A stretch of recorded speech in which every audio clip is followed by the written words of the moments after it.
વડોદરા શહેરમાં ward number 8માં Karodiya વિસ્તાર છે, જે 5 વર્ષ અગાઉ જ કોર્પોરેશનમાં આવ્યું છે.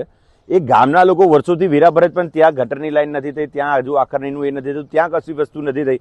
તેમ છતાં એને વગરની જગ્યા પર પ્લોટોય વેચાઈ ગયા, પ્લોટોય બની ગયું, ઘરે બની ગયા અને વહીવટે થઈ ગયો. અને જાતે કાઉન્સિલરના હસબન્ડ, સ્થાનિક લોકોનું કેવું છે, કાઉન્સિલરના હસબન્ડ ઊભા રહીને ત્યાં ગટરની લાઈન નાખી રહ્યા છે.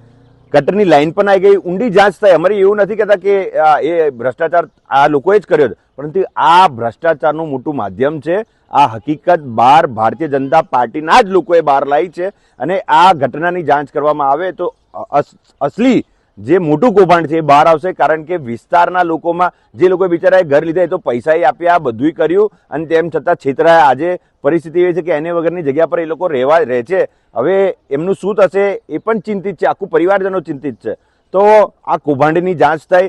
વડોદરા શહેરના કોર્પોરેશન કમિશનરને કહે છે કે આની ચોખ્ખમ ચોખ્ખી જાંચ થાય, કારણ કે આ કૌભાંડ પકડાયું છે અને આ કૌભાંડ બહાર લાવવાવાળું ખુદ ભારતીય જનતા પાર્ટી છે. તો અમે એમને કહીએ છીએ કે આની જાંચ થાય. મેયરને પણ અમે કહીએ છીએ આની જાંચ થાય. ભારતીય જનતા પાર્ટીના પ્રમુખને કહીએ છીએ કે કોઈ ગટરની લાઈન નાખી, કોઈ એ કરાય, આકરણી કરાઈ, કોઈ શું કરાયું એની તમે જાંચ કરો અને શહેરના નાગરિકોને હકીકત બતાવો કે કોઈ આ મોટું કૌભાંડ કર્યું છે.